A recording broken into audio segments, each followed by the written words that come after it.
गोकुलपूर नावाचं एक गाव होतं, जिथे लोक खूपच मागासलेले जीवन जगायचे.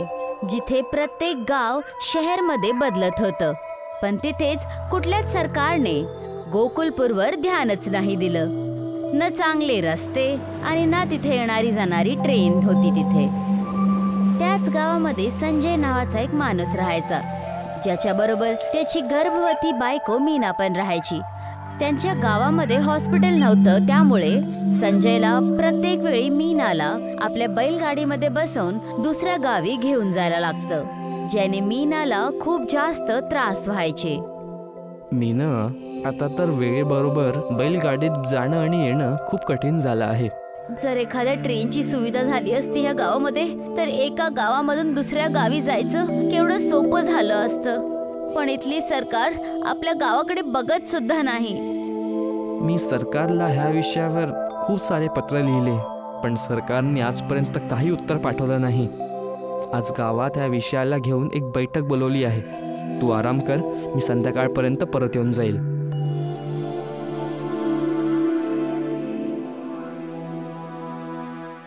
ना सरकार ढंगचा रास्ता बनवत आहे, ना ट्रेनची सुविधा देऊ शकत आहे. इतके पत्र सरकारला पाठवून पण एक पण उत्तर तिकडनं आलं नाही आहे. त्याच गाववाल्यांच्या मध्ये रमेश नावाचा एक माणूस बसलेला होता, ज्याला गावाचा मुखिया बनायचं होतं. अरे काही गोष्ट नाही मुखियाजी, आपण एका गावातून दुसऱ्या गावात बैलांनी पण जाऊ शकतो ना. आपल्याला ट्रेनच्या रस्त्याची काही गरज नाही आहे. नाही, असं नाही मुखियाजी. माझी पत्नी मीना गर्भवती आहे आणि दवाखाना दुसऱ्या गावात आहे, आणि तिकडे जायसाठी आम्हाला पहाडांच्या रस्त्यावरून जावं लागतं. त्यात खूप खतरा आहे आणि सोबत खूप अडचणीचा पण सामना करावा लागतो. तुझी बैलगाडीच खराब असेल म्हणून तुला एवढा त्रास होत आहे. नाही रमेश, संजय बरोबर बोलतोय. गावाच्या लोकांना पहाडाच्या रस्त्यावरून जाताना अडचण होते. हे ऐकून की मुखिया संजयचा साथ देत आहे, रमेशला खूप जास्त राग आला. मग संजय साहेब, हे पण सांगून द्या की त्या रस्त्यापासून आपण निघायचं कसं. आपण सगळ्या गाववाल्यांनी मिळून सरकारला पत्र द्यायला हवं. मग त्यांना आपल्या पत्राचं उत्तर द्यावंच लागणार. पाठवत राहा पत्र. एवढे पत्र तर आधीच पाठवून बसलो आहे, त्यांचं तर काही उत्तर आलं नाही. मला तर वाटतं की सरकार आपल्या पत्रांना रद्दीमध्ये विकून खूप सारे पैसे कमवत आहे. गोष्ट तर ही पण आहे संजय, की एवढे पत्र आपण आधीच पाठवले आहे, त्यांचं आतापर्यंत काही उत्तर नाही आलं. हे ऐकून संजय दुःखी झाला. थोड्याच वेळेत सगळेजण आपल्या आपल्या घरी निघून गेले. संजय जेव्हा आपल्या घरी पोचला, तेव्हा त्याची बायको त्याला म्हणाली, ऐकता काय, माझी औषधं संपलेली आहेत. मला आणखीन औषधांची गरज आहे, पण ह्या गावामध्ये कुठं पण हे औषध नाही भेटत. तू आराम कर मीना, मी आत्ता आपली बैलगाडीमधून दुसऱ्या गावात जाऊन औषधं घेऊन येतो. संजय आपल्या बैलगाडीमध्ये बसतो आणि ताबडतोब दुसऱ्या गावासाठी निघून जातो. थोड्याच उशिरानंतर त्याला एक म्हातारा माणूस दिसतो, ज्याच्या हातामध्ये पाईपने बनलेली एक छडी होती. तो म्हातारा माणूस डोंगराच्या रस्त्याने दुसऱ्या गावी जात होता. संजय त्याला बघतो आणि बोलतो, ओ काका, तुम्ही कुठे जात आहात? थांबा, मी तुम्हाला सोडून देतो. इथनं दुसरं गाव खूप दूर आहे. या, मी तुम्हाला सोडून देतो. पण बाळा, माझ्याकडे तुला द्यायला काहीच नाही आहे. अहो, काही गोष्ट नाही काका, तुमच्याकडून मला काहीच नको.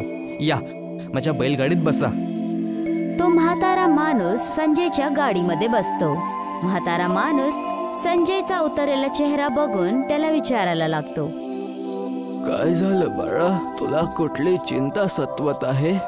आता काय सांगू काका, माझ्या गावात एक खूप मोठी समस्या आहे. आमच्या गावात ना दवाखाने आहे ना कुठली सुविधा. आम्हाला प्रत्येक कामासाठी दुसऱ्या गावाला जावं लागतं, जे खूपच अडचणीचं काम आहे. मी सरकारला ट्रेनसाठी इतके सगळे पत्र लिहिले, पण सरकाराकडून एक पण पत्राचं उत्तर परत आलं नाही.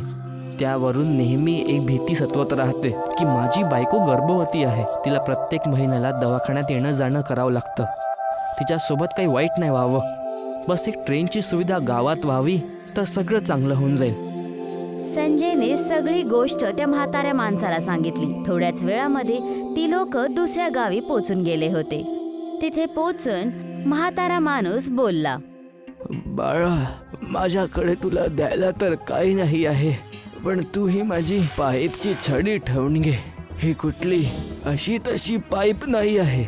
ही पाईप मला एका संतांनी माझी इमानदारी बघून मला दिली होती. या पाईपला तू जमिनीत गाडून दे. दुसऱ्या दिवशी ही तुला खूप सारे पाईप देणार, ज्यानं तू जे हवं ते बनवू शकशील आणि हे तुझ्या गावाची रक्षा पण करणार. हे ऐकून संजयला विश्वासच नाही बसला, पण तरीही संजयने ती पाईप त्याच्याकडून घेतली. मग दोघे जण आपापल्या रस्त्यामध्ये निघून जातात. संजय औषध घेऊन आपल्या घरी निघून जातो आणि आपल्या बायकोला बोलतो, हे घे मीना, औषध खाऊन घे. मीना संजयच्या हातामध्ये पाईप बघून विचारते, हे तुमच्या हातामध्ये कसल्या प्रकारचा पाईप आहे हो? ही पाईप मला एका म्हाताऱ्या माणसाने दिली आहे. संजय आपल्या बायको मीनाला सगळं काही सांगतो, जे त्याच्या बरोबर घडलेलं होतं. ज्यावर मीना बोलते, तुम्ही आजच ह्या पाईपला जमिनीच्या आत गाडून द्या. काय तुला वाटतं की हा पाईप जादुई आहे? हे तर मला पण नाही माहित, पण जर का ही गोष्ट खरी निघाली तर गावाचं कल्याण होऊन जाईल ना. हे ऐकून संजय पाईपला जमिनीमध्ये गाडून टाकतो आणि जसं सकाळी होते तसंच तिथे एक झाडावर खूप सगळे पाईप लागलेले होते, ज्याला बघून संजय हक्काबक्का राहून जातो आणि बोलतो, ही तर खरंच जादुई पाईप आहे. आत्ता जाऊन मुखिया आणि सगळ्या गावांना बोलावून आणतो. संजय मुखिया आणि गाववाल्यांना बोलवून आणतो आणि सगळं काही त्यांना सांगतो, ज्यावर मुखिया बोलतात, ही तर खूपच चांगली गोष्ट आहे, पण आपण एवढ्या सगळ्या पाईपांचं करणार काय? हे पाईप असे तसे पाईप नाही आहेत. या पाईपनं आपण जे पण बनवू ती गोष्ट बनून जाणार. पण आपण यानं काय बनवणार आहोत? आपण सगळ्या पाईपनी एक ट्रेन बनवू, जी आपल्याला दुसऱ्या गावाशी जोडून ठेवेल. हे ऐकून सगळे गाववाले खुश झाले आणि ट्रेन बनवायला लागले. थोड्याच वेळानंतर ट्रेन बनून तयार झाली होती. वाह, या ट्रेन नंतर आता आपल्या सगळ्या समस्या संपून जाणार. सामान आणणं घेऊन जाणं सगळं यामध्ये होऊन जाणार आणि ह्या गावाची प्रगती पण होणार. बरोबर बोललात तुम्ही. हे बघून रमेशला जरा पण नाही आवडलं आणि तो हसत हसत बोलतो, बघा, पाईपनं ट्रेन बनवली. तुम्ही कधी ऐकलंय पाईपच्या ट्रेन बद्दल? ही ट्रेन चालणार ना? आता ते तर जेव्हा आपण यात बसू तर माहीत पडून जाईल रमेश. संजय सगळ्या गाववाल्यांना बोलवतो आणि बोलतो, या सगळे आता आपण ट्रेनमध्ये बसूया. ज्यावर रमेश बोलतो, नाही नाही, मी नाही बसणार ट्रेनमध्ये. ही ट्रेन चालणार नाही आहे. माहीत पडलं की तुटून आपल्यावरच पडली. रमेशने लोकांना घाबरण्याचा प्रयत्न केला आणि त्यामुळे खूप सगळ्या लोकांनी ट्रेनमध्ये पहिला बसण्यासाठी नकार दिला. नाही नाही, मी पण नाही बसणार यामध्ये. हो, मी पण नाही बसणार यामध्ये. माहित नाही कुठला अनर्थ होऊन जावा. हे ऐकून मुखिया रमेशवर रागावून बोलला, जर तुला नाही बसायचं तर नको बसू. गाववाल्यांना घाबरवून तुला काय मिळणार? नेहमी सत्ता हासिल करायच्या मागे पडला राहतो, पण कधीतरी आपल्या गावाबद्दल पण विचार करत जा.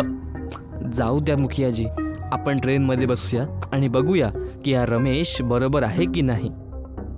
जसंच लोक ट्रेनमध्ये बसतात तसंच ट्रेन चालायला लागते आणि सगळ्या लोकांना भरपूर आनंद होतो. मग पूर्ण गाव ट्रेनचा वापर करायला लागतात. पण हे सगळं बघून रमेश एकदा परत आगीने जळायला लागतो.